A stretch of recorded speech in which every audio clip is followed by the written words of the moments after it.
देखिए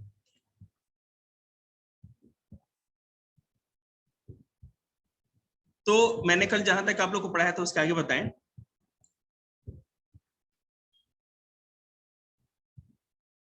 मैं बता रहा हूं, पेज नंबर निकाल लीजिएगा। The French revolution and the idea of the nation, फ्रांसीसी क्रांति और स्वतंत्रता का विचार, यही था ना सर? नहीं, वो नहीं बता रहे हैं, पता है। आगे देखिए,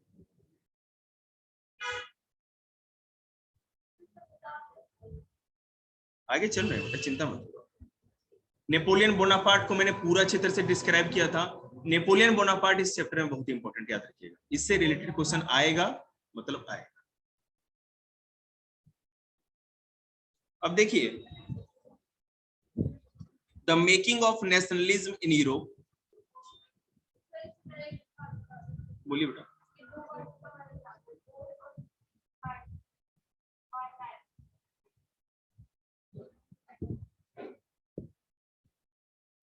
ओथ मतलब कि शपथ लेना, प्रतिज्ञा लेना, और मार्टियर मतलब कि जो शहीद होते हैं, है ना। सेंट्रलाइज एडमिनिस्ट्रेटिव सिस्टम का मतलब ये होता है कि एक ही आदमी के पास सारे कंट्री का पावर होता है। जैसे जो राजा होता था उसी को केवल कानून बनाने का अधिकार था। अभी मैं बताता हूं। और डिसेंट्रलाइज या विकेंद्रीकृत जो शासन व्यवस्था है, ले बेटा, विकेंद्रीकृत या डिसेंट्रलाइज्ड गवर्नमेंट वो होती है जिसमें शासन को या पावर का डिस्ट्रीब्यूशन होता है। जैसे अभी आप देखो, हमारे इंडिया में एक तो सेंट्रल गवर्नमेंट है, पूरे कंट्री के लेवल का प्रशासन एडमिनिस्ट्रेशन देखती है। एक स्टेट गवर्नमेंट है जो कि एक स्टेट के लिए है, और लोकल गवर्नमेंट बेटा जो पंचायत और जहां नगर निगम या म्युनिसिपैलिटी वहां का देखती है। और सेंट्रलाइज जो एडमिनिस्ट्रेटिव सिस्टम है वो हमेशा मोनार्ची में होता है, डेमोक्रेसी में नहीं। नेपोलियन के टाइम में था, क्योंकि नेपोलियन ही आपको पता है सर्वे सर्वा तो वो जो कानून बनाता था और जो भी करता था सब उसी के हाथ में पावर होती थी, ठीक है, क्योंकि वो भी तो एक मोनार्ची था ना।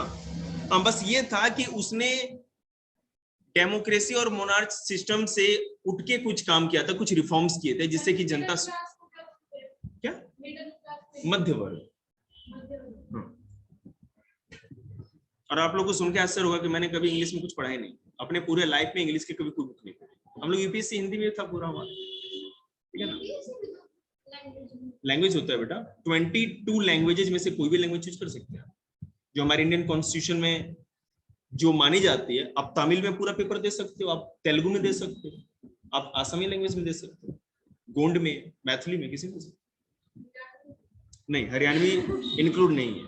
पॉपुलेशन के हिसाब से होता है, सबके पीछे लॉजिक है ना कि वो 22 लैंग्वेजेस ही क्यों, क्योंकि 22 लैंग्वेजेस को बोलने वाले लोगों की जनसंख्या है हमारे कंट्री में, उनका प्रतिनिधित्व या रिप्रेजेंटेशन एक बड़ा रिप्रेजेंटेशन, इसलिए ऐसा। बेटा यूपीएससी करने के लिए सबसे पहले एक बात दिमाग में याद रखिएगा, आप जिस क्लास में हो जी जान से पढ़ो, और बस पढ़ने के लिए ही नहीं, एक अंडरस्टैंडिंग पैदा करो। हिस्ट्री है तो आप जो दूसरे बच्चे सोचते हैं उससे अलग कैसे सोच रहे हो। हिस्ट्री रटने की चीज नहीं कहते, हिस्ट्री में सर जी रटना पड़ता है डेट्स, ये बिल्कुल। लेकिन ये मैं बता रहा हूं, ना तो इसमें स्टोरी आपको याद रखनी है और ना तो डेट्स रट करने हैं। आपको एनालिटिकल माइंड रखना है, मतलब विश्लेषण।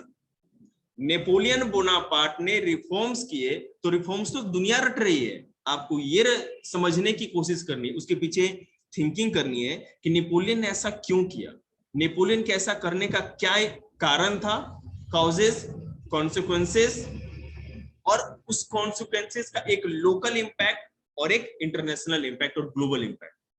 कहने का मतलब है नेपोलियन बोनापार्ट ने रिफॉर्म्स लेकर के आया, निश्चित रूप से उसके दिमाग में कुछ ना कुछ चलता होगा, एक तो उसका पर्सनल रीजन रहा होगा जिसके चलते उसने किया। दूसरा, अगर मान लो कि आपको जरूरत है, आपका पर्सनल कोई अगर मान लो कि नीड है तो आप कोई काम करते हो, लेकिन उस काम की सफलता, जैसे मान लीजिए कि आपको 2 लाख रुपए की नीड है तो आप कुछ ऐसा काम करोगे, इन्वेस्टमेंट करोगे, लेकिन ये भी तो डिपेंड करेगा ना कि जो अदर फैक्टर है वो भी आपके लिए सपोर्टिव हो। आप अगर मान लीजिए गुड़गांव में जाके बिजनेस कर रहे हैं तो वहां का एटमोस्फेयर भी आपके लिए फेवरेबल है, तभी तो आपका पैसा या बिजनेस बन रहा है, ठीक है। तो ये 2 फैक्टर है। तो पहला कि नेपोलियन बोनापार्ट ने क्यों किया, और कैसे वो रिफॉर्म सक्सेसफुल हुए, कैसे किया, क्यों किया, ये सब आपको सोचना है। उसके क्या कॉन्सिक्वेंसेस, क्या परिणाम हुए, सोशल इंपैक्ट क्या पड़ा, सामाजिक क्या प्रभाव पड़ा, समाज पे क्या प्रभाव पड़ा, समाज के ताने बाना, जो ताना बाना होता है, जो एक बॉन्डिंग होती है, सोशल बॉन्डिंग, उस पर क्या इंपैक्ट पड़ा, वुमेन्स। और हाँ, जब भी आप एक इंटेलेक्चुअल पर्सन की तरह सोचते हो तो आपको ये जरूर हर कॉन्सिक्वेंसेस के बारे में सोचना पड़ता है कि वुमेन्स के लाइफ पे उसका क्या इंपैक्ट पड़ा। जब यूपीएससी में आप जाते हैं तो ये देखा जाता है कि एक आम आदमी तो नॉर्मल एक कॉमन व्यू होता है उसका, लेकिन आप क्या सोचते हैं? जिस दिन आपने ऐसा सोचना ही स्टार्ट कर दिया पढ़ते हुए, समझ लीजिए कि आप प्रिपेयर हो रहे हैं। बुक पढ़ने से कुछ नहीं होगा, ठीक है। मतलब कि हिस्ट्री की बात कर रहा हूं, ज्योग्राफी को पढ़ने का एक अलग तरीका है, पॉलिटी को अलग तरीके से पढ़ते हैं, अलग तरह से नोट्स बनाते हैं, वो बहुत बड़ा मैटर है। मैं अपने कंपटीशन वाले जो एसएससी बैच पढ़ाता था, अभी है नहीं, वो डिस्पैच है, मेरे पास टाइम नहीं है तो, और इसलिए वो डिस्पैच कर दिया क्योंकि उनको पढ़ना नहीं था। मैं उस बच्चे को कभी भी ज्ञान नहीं देता ना जो ज्ञान लेने के लायक।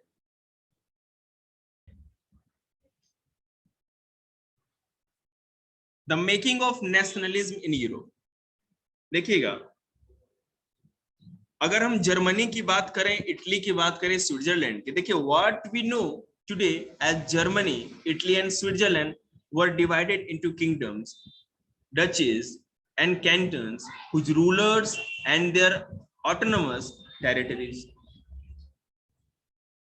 अभी जो जर्मनी है, स्विट्जरलैंड और इटली हम देखते हैं, उस समय इस तरह का देश नहीं था। मैं आपको समझाता हूं। इटली बहुत सारे टुकड़ों में बटा हुआ था, छोटे छोटे स्टेट में, इसका ये राजा है, उसका वो राजा है, इस तरह से छोटे छोटे टुकड़ों में बटा हुआ था, ठीक है। जर्मनी भी बहुत सारे टुकड़ों में बटा हुआ था, और Switzerland. Integration of Germany, integration of Italy, Germany का एकीकरण, इटली का एकीकरण इस चैप्टर का बैकबोन है, याद रखिएगा। इसके बारे में जब भी जैसे आप पेपर होता था तो हर बार ये पेपर में 5 मार्क्स का इसमें से एक क्वेश्चन तो रहता ही था। 80 मार्क्स के पेपर में 5 मार्क्स का इस चैप्टर से एक टॉपिक से क्वेश्चन, कितनी बड़ी बात, तो इसको इसीलिए ध्यान से सुनिए। तो अब हम लोग इसी की बात करेंगे। देखिएगा, the making of nationalism in Europe, मतलब कि यूरोप के अंदर राष्ट्रवाद की भावना। इटली छोटे छोटे टुकड़ों में बटा हुआ था, तो वहां नेशनलिज्म किस तरह से काम करता है, राष्ट्रवाद किस तरह से काम करता है कि जितने भी छोटे छोटे देश थे सब एक साथ होके इटली को एक देश के रूप में देखना चाहते थे, कि हम लोग मिल करके एक बड़ा राष्ट्र बनाएंगे जिसको कि इटली कहा जाएगा। हम लोग अलग अलग होकर के नहीं रहेंगे, एकता के एक सूत्र में बन जाएंगे। हमारे देश में राष्ट्रवाद किस तरह से, इंडिया में, कि भारत में 28 स्टेट्स हैं और जो 9 यूनियन टेरिटरीज है वो मिल करके एक देश का निर्माण बना करती है ना, जो इंडिया है। उसी तरह इटली भी छोटे छोटे टुकड़ों में बटा हुआ था, तो मिल करके एक राष्ट्र बनाना चाहते थे, एक नेशन बनाना चाहते थे। इसी को इंटीग्रेशन ऑफ इटली, और जर्मनी का भी इसी तरह इंटीग्रेशन ऑफ जर्मनी हुआ। देखिए हम बता रहे हैं एक एक करके आपको। इस ये देखिएगा, ऑटोनोमस टेरिटरी मतलब समझे आप लोग? नहीं, बिल्कुल नहीं। ऑटोनोमस टेरिटरी का मतलब, टेरिटरी मतलब क्षेत्र, ऐसे क्षेत्र जिनको अपना शासन करने का खुद का अधिकार हो, स्वायत्तता का अधिकार। हिंदी वाले सुन लेंगे, ऑटोनोमस को कहते हैं स्वायत्तता। स्वायत्तता का मतलब है कि खुद स्वयं की सत्ता, अपनी सत्ता, ठीक है। तो ऑटोनोमस टेरिटरी का मतलब ये हुआ बेटा कि इटली छोटे छोटे टुकड़ों में बटा था और हर टुकड़े को अपना शासन करने का खुद का अधिकार। आगे देखिए, eastern and central Europe were under autocratic monarchies within the territories of which lived diverse peoples। अब देखिए, ऑटोनोमस का पता है, तो ऑटोक्रेटिक मोनार्चीज का मतलब ये हुआ कि स्वायत्ता वाले मोनार्च या राजतंत्र, ऐसे राजतंत्र जिनको पूरा का पूरा अपना अधिकार था, उनके ऊपर किसी का कोई कंट्रोल नहीं था। ऐसे मोनार्च या ऐसे राजतंत्र, ऐसे क्षेत्र जिसको कि सारा का सारा शासन करने का अपना खुद का अधिकार था, वो किसी के कंट्रोल में नहीं थे। Within the territories of which lived diverse peoples। और यहाँ पे बेशक इटली या जर्मनी छोटे छोटे टुकड़ों में बटा हुआ था, टेरिटरी में बटा हुआ था, हर टेरिटरी को अपनी स्वायत्तता का या खुद पे शासन करने का अधिकार था, लेकिन ऐसा नहीं था कि हर क्षेत्र में केवल एक ही तरह के जाति या एक ही तरह के कल्ट के लोग रहते थे। वहां पे डाइवर्स मतलब विविध प्रकार के, मतलब कोई इटालियन था, कोई फ्रेंच था, कोई इस जाति का था, कोई उस जाति का, जिस तरह इंडिया में उस तरह डाइवर्स पीपल लोग रहते थे। समझ रहे हैं? They did not see themselves as sharing and a collective identity or a common culture। बिल्कुल collective identity नहीं थी।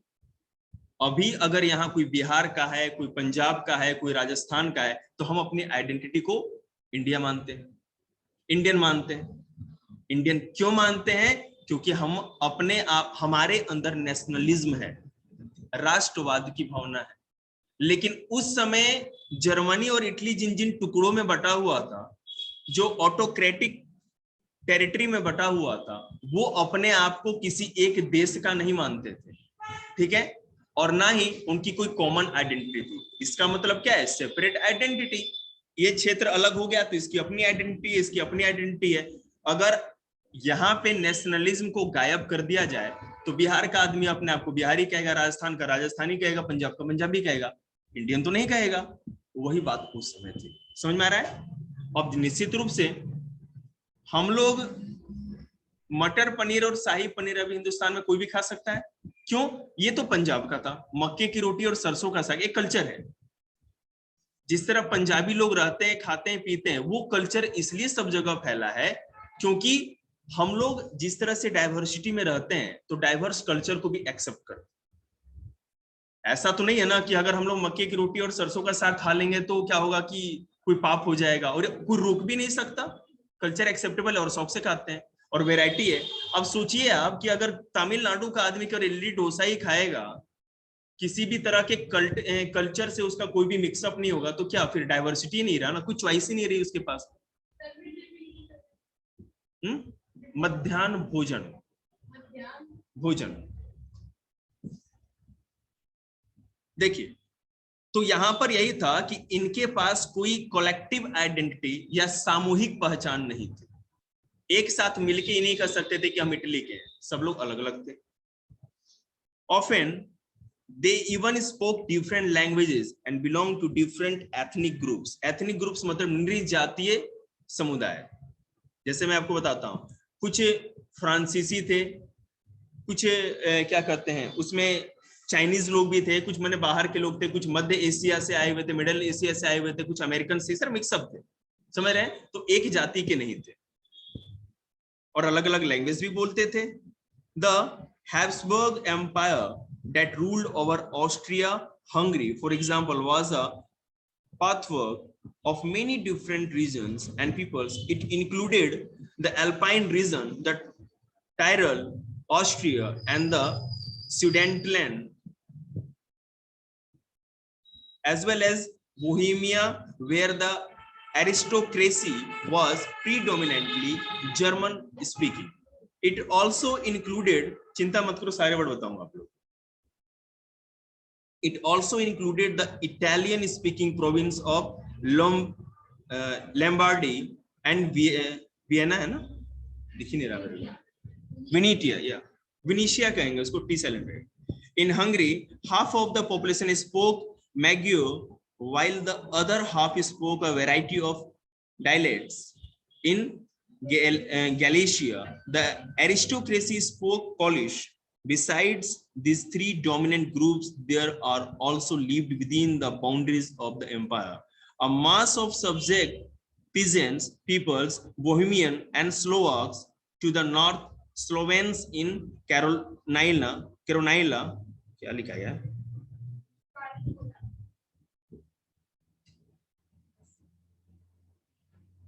ज्यादा देर देखते देखते है ना मेरे आंखों की रोशनी भी चली जाती है।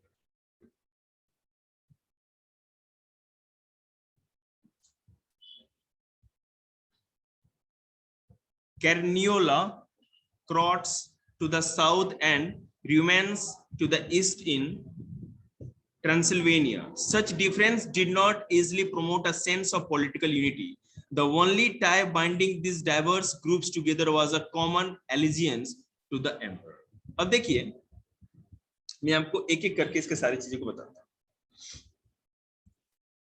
पहले मैं ये देख लूं, ये जर्मनी के बारे में है, किसके बारे में?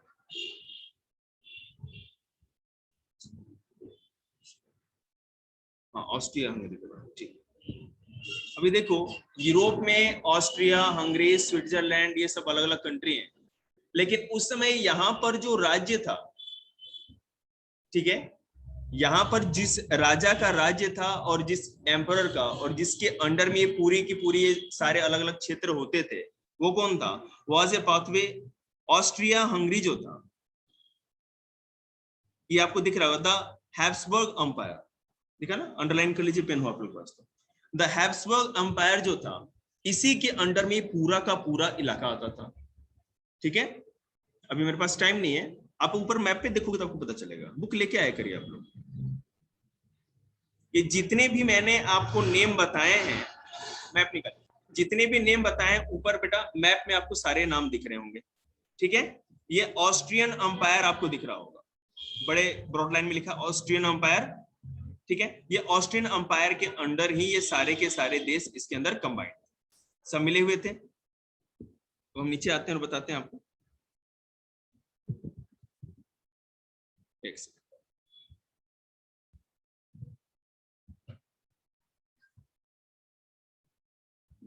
मतलब इसका ये मतलब हुआ कि यहाँ पे जितने भी कल्ट के या जो भी समुदाय के लोग थे, अधिक से अधिक वो बहुत सारे डाइवर्स कल्ट, मतलब कि जो समुदाय होता है उनका अलग अलग जो धर्म जाति होती है उससे बिलोंग करते थे, लैंग्वेज अलग थी, उनका प्रोफेशन भी बहुत लोगों का अलग था, लेकिन ये अपने आप को जोड़ के किससे रखते थे? ऑस्ट्रियन हंगरी का जो हैब्सबर्ग अंपायर था उसके साथ जोड़ के रखते थे। बेशक ये सारे सारे छोटे अलग अलग राज्य थे, इंडिपेंडेंट भी थे, अपना प्रशासन खुद भी करते थे, लेकिन अपने आप को हैब्सबर्ग अंपायर से ही जोड़ के रखते थे, ठीक है। ये जो ऑस्ट्रियन अंपायर था या हैब्सबर्ग अंपायर था, यही मेन था जिसके अंडर में आते थे। अब जैसे मान लो कि हम यहाँ इंडिया ही कहेंगे ना, बेशक स्टेट अलग अलग है और सारे स्टेट अगर इंडिपेंडेंट भी अपने आप में हो जाए, लेकिन नाम अगर जोड़ा जाए, अगर बाहर का आदमी देखेगा तो कहेगा ना हाँ ये इंडिया का इलाका है, इस तरह से। तो ये हैब्सबर्ग एम्पायर का ही पूरा का पूरा ये इलाका हुआ करता था। How did nationalism and the idea of nation state emerge? तो अब क्वेश्चन ये उठता है, देखिए हमने जर्मनी, इटली और स्विट्जरलैंड का नाम लिया था शुरू, ये स्विट्जरलैंड का पूरा इलाका है, ठीक है। यहां पर किस तरह से इंटीग्रेशन हुआ या एकीकरण हुआ उसको देखेंगे। अब क्वेश्चन ये उठता है, ये बस ये आपको दिखाने के लिए बताया गया, छोटा सा एक एग्जांपल दिया गया है कि एक छोटे से इस इलाके में, यूरोप के साउथ ईस्ट यूरोप का इलाका है ये पूरा, आपको दिख रहा होगा मैप में, दक्षिण पूर्व यूरोप का ये इलाका है। और यहाँ पे किस तरह से एक छोटा सा एम्पायर है, उससे जुड़े हुए बहुत सारे छोटे छोटे स्टेट्स हैं, और कितनी डाइवर्सिटी, अलग अलग जाति धर्म के लोग रहते हैं, ठीक है। तो ये तो अलग अलग थे, लेकिन ये इंटीग्रेटेड कैसे? इनमें क्या ऐसी बात हुई कि इन लोगों ने सोचा कि हमें एक देश के रूप में जुड़ करके और मिलकर रहना चाहिए और एकता के एक सूत्र में बंध जाना चाहिए, इंटीग्रेटेड हो जाना चाहिए। ऐसी क्या बात है? What are the main causes of the integration of south east Europe और also known as Habsburg empire? ठीक, नहीं, ऑस्ट्रियन वो नीचे लिखा हुआ है ना, ऑस्ट्रियन अंपायर, वो केवल हैब्सबर्ग जी, उस इलाके की केवल बात कर रहा है। पहली बात क्या थी? अब देखिए कॉजेस क्या थे। पहला कॉज हम बताते हैं। बोर हो रहे हैं आप लोग? नहीं, कमाल हो गया, कैसे चल रहे हो? The aristocracy and the new middle class. अभी एरिस्टोक्रेसी क्या है? बिल्कुल, हाँ, एरिस्टोक्रेसी का मतलब है कि अधिकार तंत्रवाद, उसको कहते हैं। अधिकार तंत्रवाद का मतलब क्या है कि कुछ लोगों के पास अधिकार होता था और वो दूसरों पे डोमिनेंस या दबदबा दिखाते थे। अब मान लो बेटा कोई जमींदार है तो छोटे मजदूर और छोटे किसान को, या जो बटाईदार है, जो टिलेट्स उनके खेतों पे काम करेंगे, उनके खेतों को जोतेंगे, उस पे अपना डोमिनेंस दिखाएगा ना, तो इसी को अधिकार तंत्रवाद कहा जाता था। तुम लोग के लिए बता रहे हिंदी के लिए, अधिकार तंत्र। एरिस्टोक्रेसी मतलब अधिकार तंत्र, and the new middle class. अत्याचार या एक्सप्लॉयटेशन तो सदियों से हो रहा था, लेकिन अभी ऐसा क्या हो गया कि इस अत्याचार को लोग समझने लगे और इस एक्सप्लॉयटेशन या अत्याचार के खिलाफ आवाज उठाने को तैयार हो गए। और वो कारण ये था कि एक ग्रोइंग न्यू मिडिल क्लास बन गया, एक नया मिडिल क्लास का इमरजेंस हुआ, मध्यम वर्ग का, जो पढ़ा लिखा था, एजुकेटेड था और अपने राइट्स के लिए आवाज उठा सकता था और वो लड़ भी सकता था। ठीक है, देखिए क्या किया उसने। Socially and politically a landed aristocracy was the dominant class of the continent. बिल्कुल पता है, जिनके पास जमीन थी उनका दबदबा था। डोमिनेंट मतलब कि दबदबा होना, ठीक है। और दबदबा समझ में नहीं आता है तो मतलब कि दादागिरी याद रखिए, खपीटरगिरी। The member of this class were united by a common way of life that cut across regional divisions. They owned estate in the countryside and also townhouses. शहरों में बड़ी बड़ी कोठियां होती थी और देहातों में, कंट्री साइड मतलब बेटा देहात, देहातों में इनके पास बड़े बड़े फार्म होते थे। ये वो एरिस्टोक्रेट्स थे। एरिस्टोक्रेट्स मतलब अधिकार तंत्रवादी वो थे जिनके पास गांवों में बहुत सारी जमीन थी, बड़े बड़े फार्म्स थे, लैंड थे, जमींदार थे, लेकिन वो गांव में रहते नहीं थे, वहां पर केवल खेती बाड़ी करने के काम थे, उनके नौकर होते, और शहरों में बड़े बड़े बंगलों में और कोठियों में रहते। They spoke French for purpose of diplomacy, and in high society their families were often connected to ties of marriage. This powerful aristocracy was, however, numerically a small group. The majority of the population was made up of peasantry. To the west, the bulk of the land was farmed by tenants and small owners, while in eastern and central Europe, the pattern of land holding was characterized by vast estates which were cultivated by serfs. देखिए,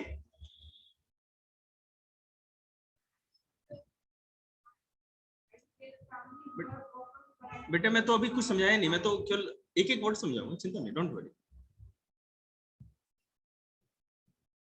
देखिए, अब मैंने आपको बताया कि aristocracy थे, aristocracy थी पूरी की पूरी यूरोप में। फर्स्ट रीजन क्या था कि मिडिल क्लास इमर्ज हुआ। तो पहले हम ये समझना है कि मिडिल क्लास इमर्ज हुआ तो किसके खिलाफ इमर्ज हुआ, किसके खिलाफ आवाज उठानी थी, और समस्या की जड़ क्या थी, what are the root cause of the problem. Root cause ये था कि जो एरिस्टोक्रेट्स थे जिनके पास गांव में बड़ी बड़ी जागीरें थी, ठीक है, और शहरों में भी उनके बड़े बड़े बंगले थे, कोठियां थी, इनकी, जैसे अभी आप देखो जो इंडिया में रिच पीपल है उनका पॉपुलेशन बहुत कम होता है। मैं आपको एक और एग्जांपल देता हूँ, गांव में जो जमींदार होते हैं वो 2 या 3 जमींदार होंगे, और 100 किले जमीन है तो 80 किले तो जमींदार के नाम पे, 1-2 जमींदार या 4-5 जमींदारों के नाम पे, बड़े बड़े किसानों के नाम पे। और जो 80% पॉपुलेशन होगी, किसी के पास 100 गज है, किसी के पास आधा किला है, किसी के पास इस तरह से कुछ बीघे जमीन, इस तरह से होता है। उसी तरफ फ्रांस में, फ्रांस के आसपास का इलाका था ये, वहां पर भी ऐसा ही था। तो एरिस्टोक्रेट्स जो इंडिया में हम लोग लैंडलॉर्ड या जमींदार कहते थे, वहां पे एरिस्टोक्रेट्स होगा। सेम कॉन्सेप्ट, सेम ही चीज। हाँ, यहाँ पे एक और वर्ड है, तुम्हें समझ में आया मैंने क्या बोला? ओके, इसमें एक और चीज थी, shrubs, cultivated by shrubs. Shrubs मतलब कि ऐसे किसान होते थे, ठीक है ना, जो कि बड़े किसानों या जमींदारों की खेतों पे काम करते थे। समझ रहे है ना? कहा गया central Europe and the pattern of land holding was characterized by vast estate which were cultivated by serfs, छोटे किसानों के द्वारा। जैसे मान लीजिए मैं आपको बता रहा हूं, कोई बड़ा जमींदार है तो खुद तो बैल और हल लेकर के खेती करेगा नहीं, उसके खेत पर कोई ना कोई तो काम करेगा। तो जो उसकी जागीर में जितने भी गांव आएंगे या जो भी लैंड आएगा उस पे जो किसान काम करेगा उसको सर्फ कहा जाता था। वो क्या करेगा सर्फ, उसमें एक तो जमींदार की खेत पे काम भी करेगा, सब कुछ करेगा, और उसके बदले में उसको कुछ ना कुछ अपना पेट पालने के लिए दे दिया जाएगा। ठीक है, इस तरह से होता था।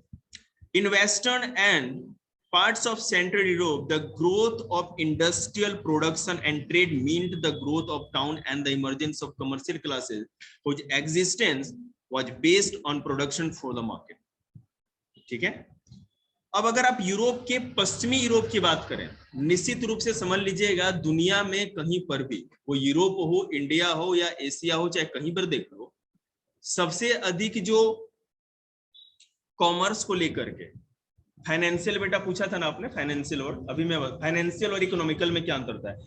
फाइनेंस का मतलब होता है जो कॉमर्स से रिलेटेड होता है।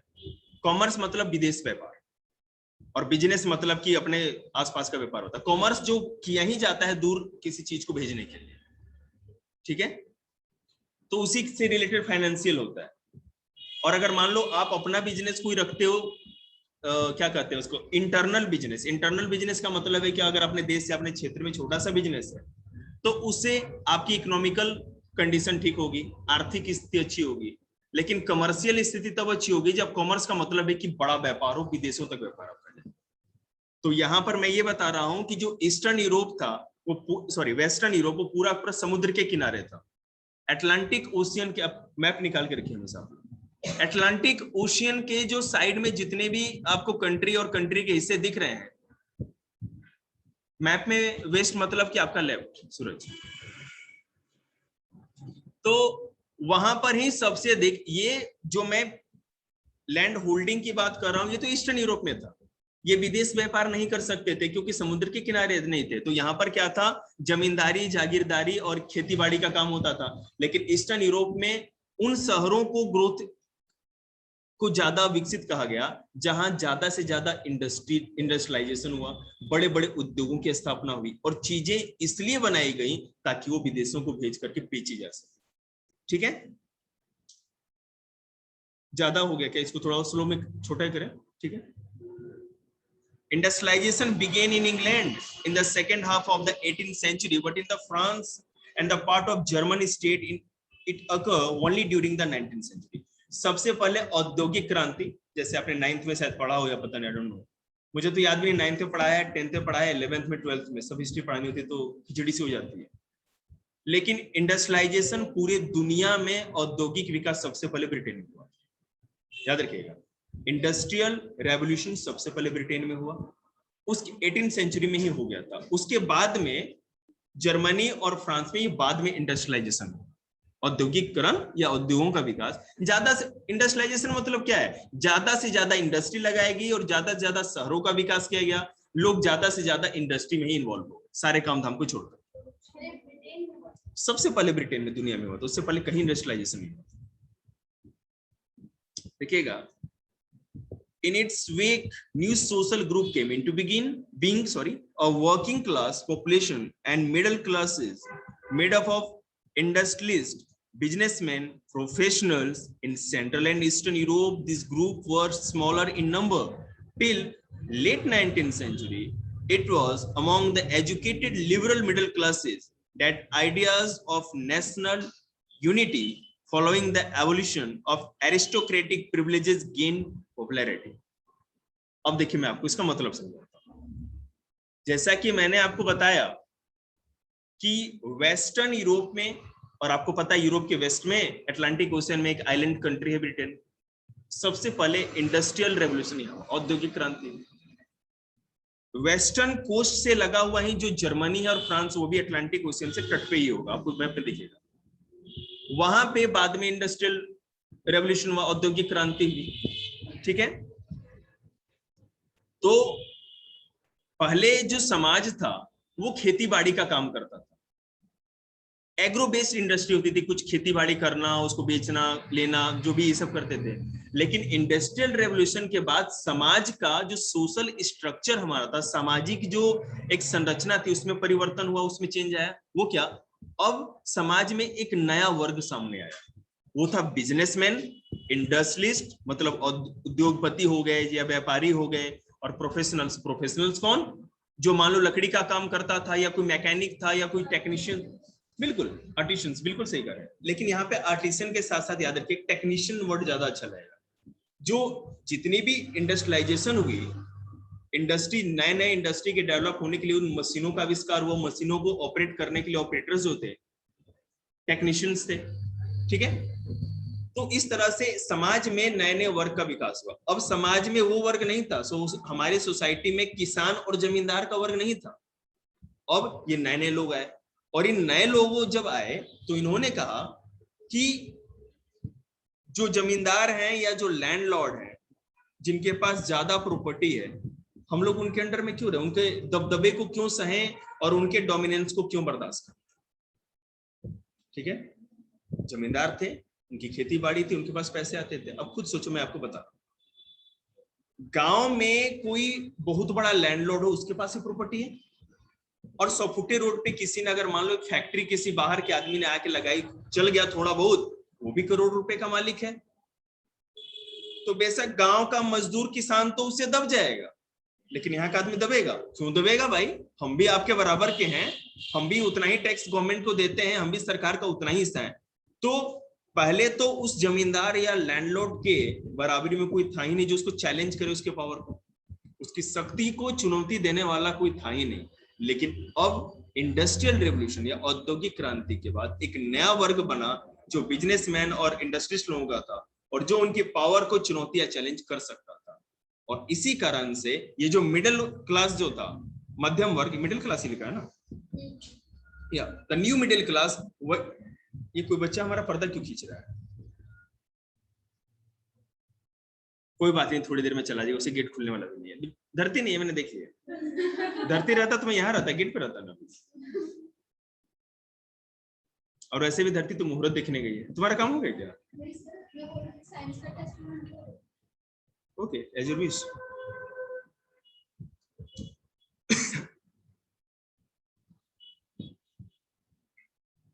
तो एवोल्यूशन एक वर्ड होगा बेटा, 2.2 से सबसे ऊपर एक दो लाइन जो होगी उसमें देखिए, एवोल्यूशन ऊपर से सेकेंड लास्ट लाइन, नीचे से सर देखा, रिया इसी में है लाइन, सेकेंड लाइन देखिए। एवोल्यूशन का मतलब होता है उन्मूलन, उन्मूलन या लिख देना बेटा समाप्ति। Evolution of aristocratic privilege gained popularity. अब जो एरिस्टोक्रेटिक प्रिविलेज था, मतलब कि अधिकारवादी विशेषाधिकार, मैं आपको बताऊं, कुछ समाज में ऐसे वर्ग थे, कुछ ऐसे वर्ग थे जैसे कि लैंडलॉर्ड, उनको था ना, ये बच्चा अभी एडमिशन लेके मानेगा क्या, अब तो बहुत छोटा है। पर्दा नहीं बेटे, वो कांच टूटा हुआ, कहीं गिर गया उसका तो दिख बेटा। अच्छा, आपकी सिस्टर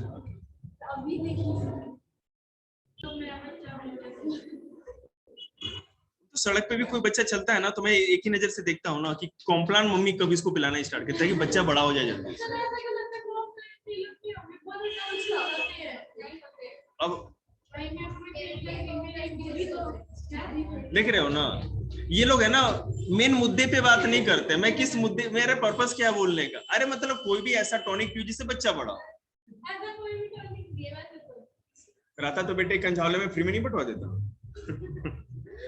देखिएगा, तो इससे क्या हुआ कि in is number 19th century it was among educated, हाँ सॉरी, एक मैंने पैराग्राफ नीचे आ गया। मैं मेरे नाम का पहला और लास्ट वाला सर ने भी लगा देते। रुक जाओ, इतना तो बहन सस्ता हाथ नहीं है जो भी हम लिखें। तो आप बहन पूछ के ही गलती कर रही है। ओके, किसी ने पूछा नहीं था हमसे, आप ही लोग पूछे। पैक योर बैग, टाइम खत्म, 7 बज गए। एक सेकंड पहले ये पैराग्राफ तो कर दे, तुम्हें बहुत जल्दी होगी भाई, 10th class.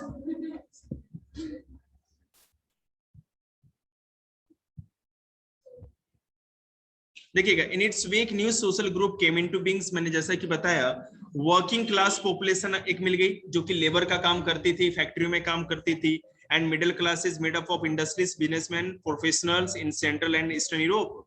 This group were smaller in number till late 19th century. It was among the educated liberal middle class that ideas of nationality following the abolition of aristocratic privileges gained popularity. मतलब कि इनके साथ साथ क्या हुआ ना, एक समाज में मिडिल क्लास भी हुआ, मध्यम वर्ग का भी विकास हुआ, जो पढ़े लिखे लोग थे। अब शहरों में लोग आने लगे तो वहां एजुकेशन भी थी, वहां फैसिलिटी भी थी, और साथ ही साथ इंडस्ट्रियलाइजेशन का सबसे बड़ा फायदा ये हुआ कि पूरे वर्ल्ड के साथ उनका कम्युनिकेशन हुआ, संचार हुआ। एक जगह से दूसरे जगह लोग गए तो उनको ज्ञान का पता चला, नॉलेज का पता चला कि क्या किस तरह से अदर कंट्रीज में, अदर जो भी रीजन है वहां पे किस तरह की गवर्नमेंट है, किस तरह का शासन है, वहां पे लोग किस तरह के प्रिविलेजेस को एंजॉय करते हैं, मतलब कैसे विशेषाधिकारों का फायदा उठाते हैं। ठीक है, तो इस तरह से उन लोगों के अंदर भी एक नेशनल यूनिटी या राष्ट्रीय एकता की भावना जागी, और इसी को हम लोग the emergence of nationalism in Europe करते हैं। मतलब इसी से नेशनलिज्म का इमरजेंस हुआ। एक तो फर्स्ट रीजन था। Next reason next week. आज इतना ही।